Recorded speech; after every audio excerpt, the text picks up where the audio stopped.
So in this latest installment in this video blog series that I've been wanting to do, I want to discuss a little bit the bike, namely what it means to be a bike commuter as far as being able to do it every day. We've been pretty fortunate this winter that we haven't got a lot of snow, um, gotten a lot of rain January and then back in December, and you know days like that if you're commuting, well, it's a lot of wear and tear on a bike. So, like as you can see here, this is my Giant Defy bike. It's a great road bike. It's kind of a workhorse. It's not real light and nimble. It's carbon frame, as you can hear, but it's kind of built like a brick house. Out in the winds and stuff, it doesn't move around a lot, and so it allows me to deal with those windy days. But as I was saying, we've had a lot of rain, and unfortunately, those rainy days just puts a toll on your drivetrain down here, both front and the back. Puts a number on the wheels, the hubs. Um, Rainy weather riding is it's it, it's tough. It puts a toll on the bike. So part of that is being able to service your bike, take care of your bike, do maintenance on your bike, kind of like you would if you had a car and you were driving your car to and from work every day. Um, Now, a lot of people, they would go to a service technician or a garage, a mechanic to get their car serviced. Well, several years ago, my local bike shop, the one that I had as a preference, closed up, and so since then I've had to do all my own maintenance on the bike. I don't have to. There are other bike shops I can go to, but I don't really like the atmosphere of other local bike shops, and it's nothing against them. It's just, each bike shop has a characteristic, an atmosphere, and it didn't really fit with my style, what I like. So, uh, got myself a bike stand. I've got a nice setup here with all kinds of tools, hardware, components, all that kind of stuff. Spares. I've got additional rims. I've got plenty of tubes here, and these are mainly ones that I've pinch flatted out and I just need to repair. I'm a little behind on that. But basically, I wanted to talk about the bike and how I've got to do servicing, I've got to do maintenance, regular maintenance on it, and that's one thing I'm having to do right now is maintenance. As you can see, the cassette here, it's nasty. It's just, wipe it down just a little bit, like all that grit and grime and just stuff off of there, so it's really icky. I gotta clean that out and allow the drivetrain to run a little bit better. I've taken the chain off, as you can see here, started to clean it up. It probably needs to be a little bit cleaner, but so there's that. Just a lot of wear and tear goes on the bike, and you can see it's kind of nasty. You need to give it a bath. I'm kind of guilty of maybe not taking care of the bike as far as getting the grit and stuff on it, the road grit. But that's one of the things that as a cyclist, someone who bikes into work every day, whether it's snowing or raining or freezing rain, you got to take care of the components that get you to and from, because my legs can spin all day long, but if my drivetrain's not working right, if my tires are not working right, if my cables aren't working right, anything on this bike, if it's not working right or it's not in good condition, it doesn't matter how effective I am at spinning a bike or how much power I can put out, it's not going to go. And so that's just one of the things you have to do with a bike, especially as a bike commuter.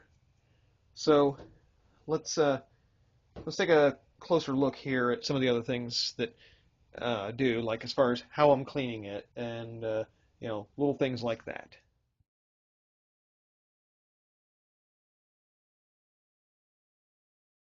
So as I was saying, one of the big things about a bike, especially for me commuting, that absolutely must have to work is the drivetrain.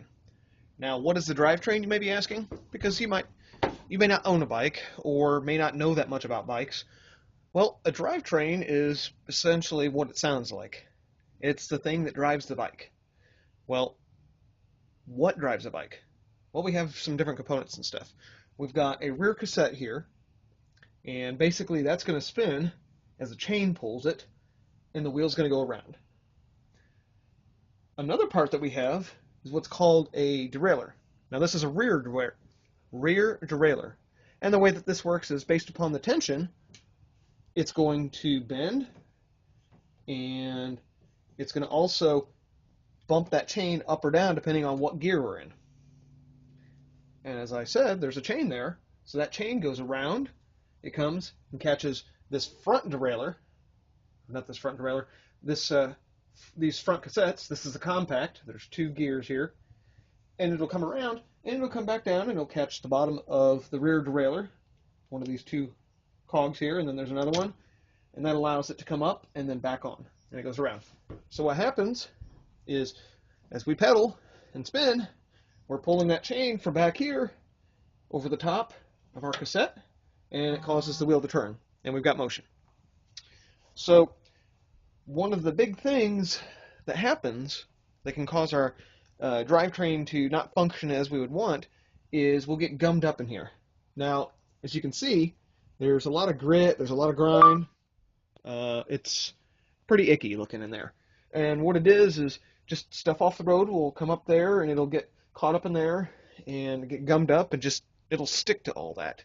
And so what'll happen is it'll make shifting harder because that chain doesn't really want to move because it gets gummed up, and the chain will get all nasty because it'll pick up stuff from that. And so from time to time we just have to clean the drivetrain out. Now there are different schools of thought on this. Usually when I do a clean the drivetrain, I will take the chain off, I will pop the rear wheel off, I will take the cassette off, and I will clean those with just a standard grade kerosene.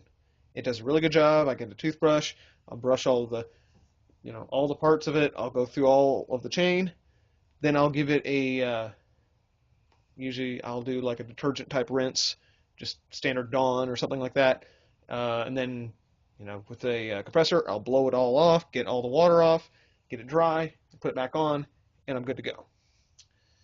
There are other times where I know that the weather's going to be like this, and it's not worth taking all that off and doing all that, and I need just kind of a quick clean. So I've got some tools that I can use for that. One of these tools, it's a part tool. I don't know what the actual name of it is, but it's got two parts to it. It's got a little part here that's got some teeth, and coincidentally, it looks like it would fit right for the cassette. And then it's also got these kind of hard bristles. And I found that those go pretty well getting down into the cassette. And you can also brush across the cassette and everything.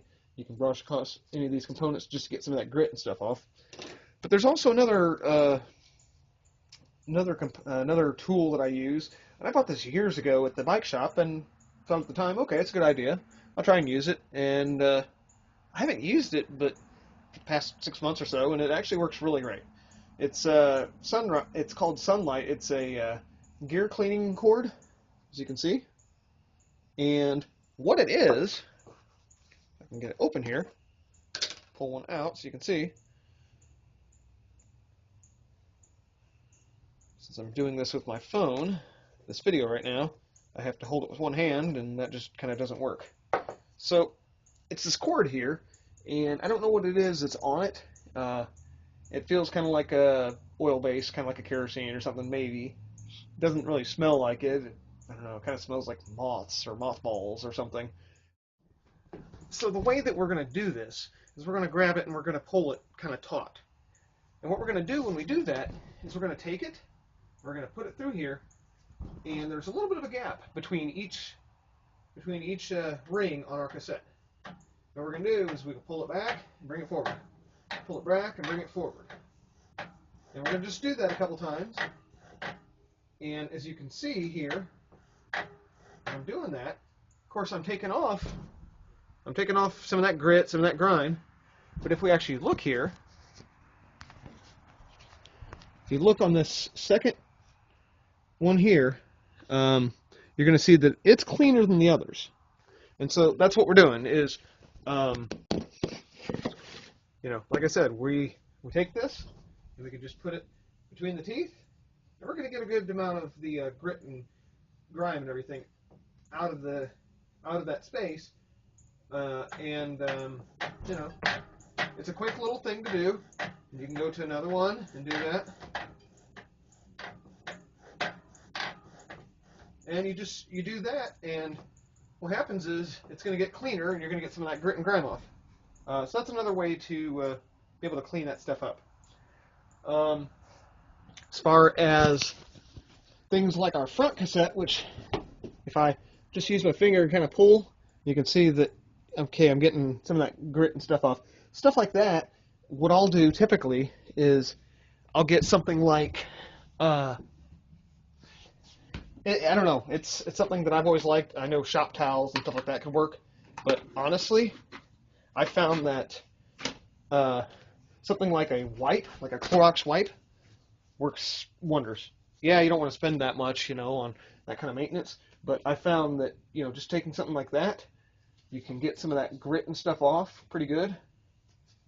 And that's another way you can do it.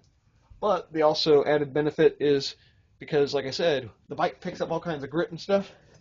It's a great way to just kind of clean it up and get all that road grit off and get it, kind of prettier looking, especially the underside. Underside of the bike is always very, very dirty.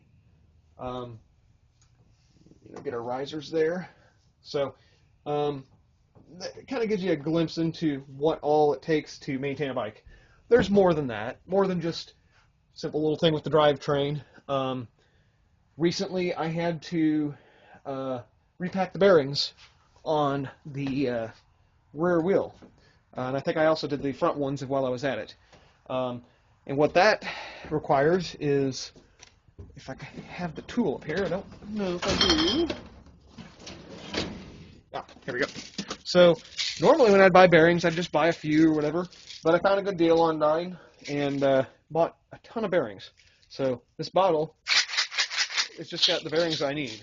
Don't entirely know why Shimano does it, but they love putting bearings in their hubs, and not sealed bearings. Sealed bearings, which I know I have some, look like these. If I pull one out, what you'll see,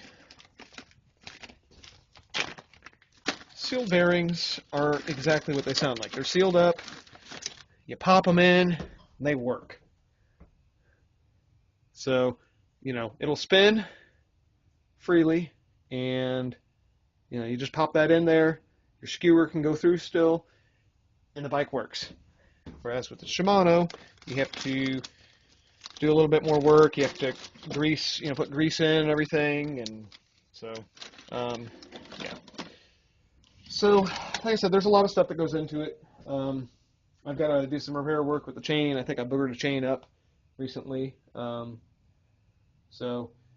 Tires is another thing you have to take care of. I have different kinds of tires. These are my standard road tires that I normally run. They're the Vittoria, it's not the Mezcals, because the Mezcals are kind of the mountainish type ones. The Rubino Pros, those are what I run. They're great solid tires. They're not horribly expensive. I think they're about $30-40, maybe a little more per tire. But these things, they seem to last a long time on the roads, which is a good thing. So you got to take care of tires. Somewhere in here, not sure where, might be outside. I've also got a set of tires that are specific for winter riding. And what those are is it almost has like a sandpaper type grit on them, is what it feels like. And you can hear it crunching when it's rolling, especially on snow. And that seems to hold up a lot better. There's cable maintenance, which right now I don't have to do any cable maintenance. Occasionally from time to time, I'll have cables snap up in the housing. And so, when that happens, well, you lose all your gearing, and there's maybe one or two gears you can shift in, and that's the opposite one. So you got to take care of your cables. The housings occasionally need to be replaced. It's just like with the car. There are certain parts of it that just require maintenance regularly, and that's part of what it is to be a commuter. It's taking care of the stuff that takes care of you and gets you from A to B. It's different than owning a car. Um, the fixes and stuff are fairly easy, and you should be able to do it, and there's enough information online on YouTube to be able to do it. But at the end of the day, it's still a piece of working machinery parts, mechanical parts that, has a purpose. And for me, the purpose of a bike like this is to get me from A to B. And so from time to time, I have to do regular maintenance on it, take care of the thing that gets me there, and just one of those things. It's part of being a commuter.